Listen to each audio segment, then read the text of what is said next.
முதல் மாலையாக போடணும். அப்போ தான் பெரியாருக்கு பக்தி நினச்சிக்கிட்டு 5 மணிக்கு போகிறேன். கார் எடுத்துக்கிட்டு 5-6 பேர் எழுத்துக்கிட்டு நான் சிலைக்கு பின்னால் போகிற காரை கொண்டு போய் சந்தடி இல்லாமல் நிறுத்துகிறோம் காலை 5 மணிக்கு.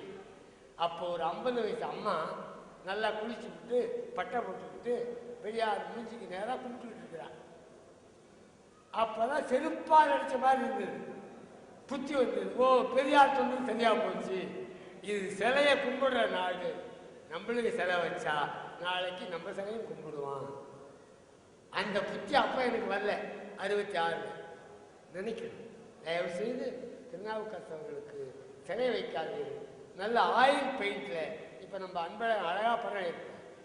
எங்கள் வீட்டுக்கு எதிர்த்தாமல் இருக்கிறார். நான் முன்னாடியே பார்த்துட்டேன் அந்த படத்தை. அப்படியே அழகாக எழுதியிருக்கேன். ஆயில் பெயிண்ட் எழுதுனா 600 ஆண்டுக்கு மேலே இருக்கும். அது போதும். வீட்டில் ஒன்று வச்சுக்கோங்க, நீங்கள் வைக்க நினைவகத்தில் ஒன்று வச்சுக்கோங்க. அதுக்கு மேலே ஒன்றும் தேவையில்லை. சிலையெல்லாம் வைக்காதீங்க. தெருவுக்கு தெருவு சிலை இருக்குது. அப்புறம் திருநாவுக்கரசு சிலைகளை வச்சுக்கிட்டாங்க. அப்படின்னு நம்மளை அன்பாக கேட்டுக்கிறேன். இந்த சொற்களோடு என்னுடைய நிறைவுரை என்பதை நான் முடித்துக்கொள்ள விரும்புகிறேன். திருநாவுக்கரசு அவருடைய புகழ் மங்காமல் மறையாமல் இருக்கும். அதற்கு அந்த வலிமை இருக்கிறது. ஏன்னா அவர் அதை வச்சு எதுவும் பண்ணிக்கல. பதவி தேடிக்கல, வசதி தேடிக்கல, ஒன்றும் தேடிக்கல. அப்போ அது மங்காமல் இருக்கும். காரணம் அது தூய தொண்டு விளைவாக ஏற்பட்ட புகழ். அந்த புகழ் நீடித்து நிலைத்து இருக்க வேண்டும் என்கிற என்னுடைய விருப்பத்தை, என்னுடைய ஆசையை அவருக்கு இறுதி மரியாதையாக, இறுதி வணக்கமாக கூறி விடைபெறுகிறேன். நன்றி, வணக்கம். உழவர்கரை நகரமன்ற தலைவர் திரு நாசே சேவகன் அவர்கள் நினைவுரையாற்றுவார். மக்கள் முதல்வர் ஐயா அவர்கள் நிறைவுரையாற்றுவார். இனிய நண்பர்களே, பெரியவர்களே, சகோதர சகோதரிகளே,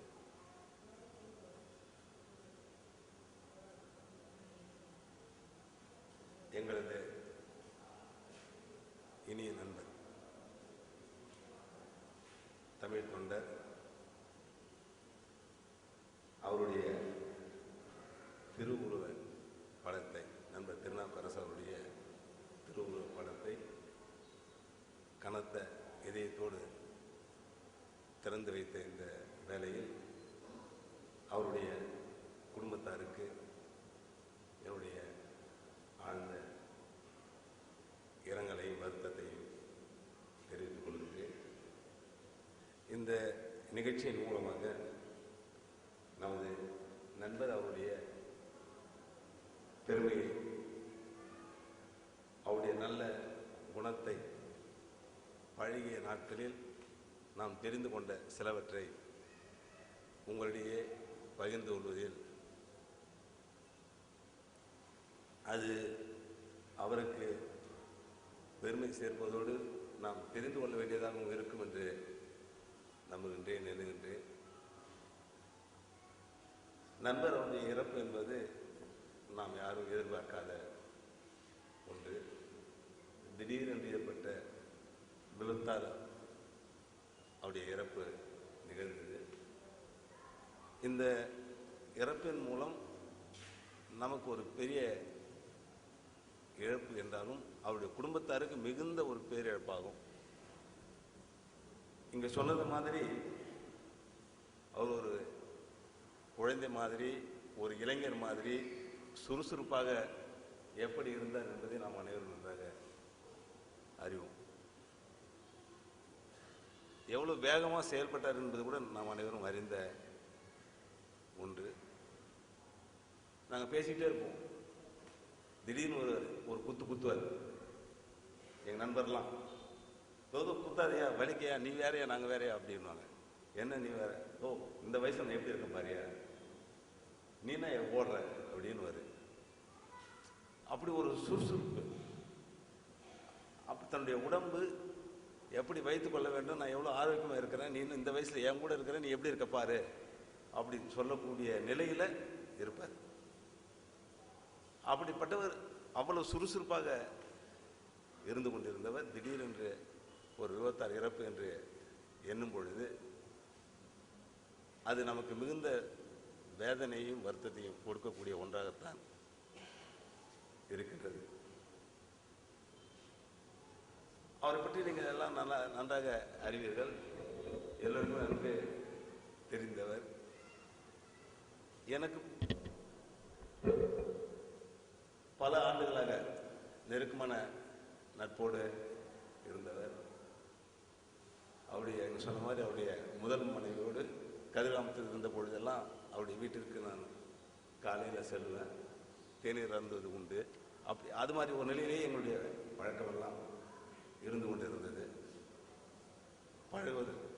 பழகுவதற்கு மிகவும் இனிமையாரோ, பழகிட்ட பிறகு அவர் யாரும் விடுறதும் கிடையாது. அது மாதிரி நீங்கள் சொன்னது மாதிரி யாரை பார்த்து இவருக்கு செய்யணும் செய்யக்கூடாது அப்படின்னு நினைக்கிறதுலாம் கிடையாது. எல்லோருக்கும் தன்னால் முடிஞ்சு செய்யணும் என்ற ஒரு எண்ணம் உள்ளவர். கூட எங்களுடைய அறிமுக பண்ணிய சொன்னார், அவருடைய நெருங்கிய நண்பர், அவருக்கு தெரியும். ஏன் எல்லாத்தையும் இழுத்து போட்ட பிறகு குறை சொல்கிறாங்களே அப்படின்னு நாங்கள் கூட கேட்போம். அடிக்கடி பேசும் பொழுது உங்களால் முடியல, ஏன் அதை போய் இழுத்து போட்டுக்கிற அப்படின்னு சொல்லுவோம். இல்லை கேட்டாங்க, செய்ய முடிய செய்வோம், முயற்சிப்போம், முடிதான் அவங்களுக்கு முடியட்டும், முடியும் என்று எண்ணி தான் நம்ம செய்கிறோம். முடியல நம்ம என்ன பண்ண முடியும், அதை தான் செய்கிறேன், அதை தான் இழுத்து போட்டுட்டேன் அப்படின்னு சொல்லுவார் சாதாரணமாக. இன்னொன்று செய்வார், நிறைய முயற்சி எடுப்பார், செய்ய முடியல, முடிந்த வரைக்கும் செய்ய முடியும் என்ற ஒரு எண்ணத்தோடு முயற்சி அதை செய்து கொடுக்கணும் மற்றவங்களுக்கு அப்படின்னு ஒரு காரியத்தை எடுத்து செய்ய முயற்சி செய்வார். முடியலன்னு பொழுது திடீர்னு வருவார், இதை செஞ்சு நான் சொல்ல ஒரே ஒரு வார்த்தை சொல்லலாம் அப்படின்னு நான் சொல்லுவேன். இதை முதல்ல சொன்னா என்ன, சொன்ன செய்தான் சொல்ல போகிறோம், அது என்ன இல்லை என்னால் முடிஞ்ச செஞ்சுட்டு இருப்பான், முடியல ஒரே ஒரு வார்த்தை நான் பார்த்துக்கலாம் அப்படின்னு. அப்போ எப்படியாவது செஞ்சு கொடுக்குன்ற ஒரு நான் சொன்ன வார்த்தை என்கிட்ட நாங்கள் பேசும்பொழுது வாடா போடான்னு பேசின பழக்கம் கிடையாது. ஆனால் அது ஒரு ஒரு ஒரு மரியாதையோடு சொல்கிற ஒரு வார்த்தை, கொஞ்சம் சொல்லு அப்படின்னு. அது மாதிரி அதை செய்து கொடுக்கணும் அப்படின்ற ஒரு எண்ணத்தோட, எப்படியாவது செய்து கொடுக்கணுன்ற எண்ணத்தோட எல்லா காரியத்தையும் எடுத்து போட்டுட்டு செய்கிற ஒரு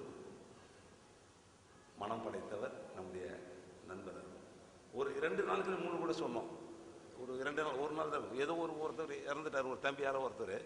அப்போ அறிமுக பண்ணி வந்து சொன்னார், இதே நம்ம திருநா வந்து நான் எடுத்து போட்டுட்டு ஓடி போய் அங்கே போய் அதை வாங்க இதை வாங்க சொல்லி எடுத்தாந்து முடிச்சிருப்பார் பாரு, இல்லை பாரு. அப்போ அந்த எண்ண நினைப்பு எங்களுக்கு வருகின்ற ஒரு நினைப்பு. இப்பொழுது கூட கடைக்கு போனோம்னா, இந்த நேரம் திருநா வந்தால் ஒரு டக்குன்னு ஒரு 10 ரூபா எடுத்து கொடுத்து டீ வாங்கிடுவேன் அப்படின்னு சொல்லுவார். நாங்கள் நினைப்போம், அந்த நினைப்பு எங்களுக்கு வந்துடும். நான் போய் உட்காந்துருக்கும் பொழுது, இப்போ முன்னாடி எனக்கு அலுவலில் இருக்கும்பொழுது நேரம் இல்லை, இப்போது கடையில் நாங்கள் வழக்கமாக உட்கார கடையில் உட்காந்துட்டு இருக்கும்பொழுது வந்தார்னா அந்த ஞாபகம் 12 மணி ஆச்சுன்னா எங்களுக்கு ஒரு ஞாபகம் வரும். எங்கள் திருநா வருவார், டீ வாங்கி கொடுப்பாரு அப்படின்னு வந்த உடனே அது மாதிரி ஒரு எண்ணம் வரக்கூடிய நிலை எங்களுடைய நண்பர்கள்லாம் அந்த நட்பு இருந்து கொண்டு இருந்தது. நீங்கள் இந்த குட்டிஷ் திருநாவை நீங்கள் சொல்கிறோம், இப்போ அடிக்கடி எல்லாரும் எங்கள் நண்பர்கள்லாம் சொல்லுவாங்க, வெளியிருந்து வரவங்க சொல்லுவாங்க குட்டிஷ் திருநாள் இருக்காரு அப்படின்வாங்க. அந்த குட்டிஷ்ன்றது எப்படி வந்துன்னு பார்த்தீங்கன்னா உங்களுக்கு இன்னும் வேடிக்கை இருக்கும். அந்த கடை நாங்கள் எப்படி திறந்தவர், ஏன்னா முதல்ல ஒரு கடையில் இருந்து அப்புறம் தொழில் எல்லாம் செய்து வரணும் வளரணும் அப்படின்ற எண்ணத்தோடு வரும்பொழுது நாங்கள் அடிக்கடி ஒரு இனிப்பகத்துக்கு சொல்லுவோம், நிறைய இனிப்பு வாங்கி சாப்பிடுவோம், டீ குடிப்போம், தேநீர் அருந்துட்டு வரும்பொழுது இது வழக்கமாக செய்வோம்.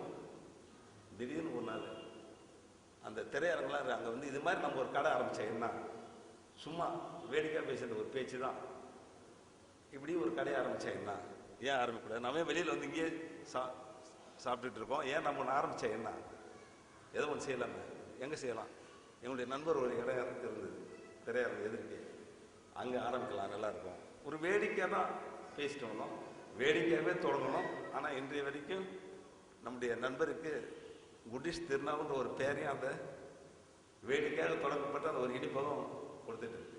ஒரு வேடிக்கை தான் அந்த கடையில், அதன் மூலமாக நண்பர்களுக்கு அங்கே இருந்துட்டு உதவி செய்கிறது, தினமும் அங்கே இருந்துட்டு பார்க்கறது, எப்படிப்பட்ட முடியாத காரியம் நினைச்சாலும் அதை முடிச்சு கொடுக்கின்ற ஒரு எண்ணம். எப்படியாவது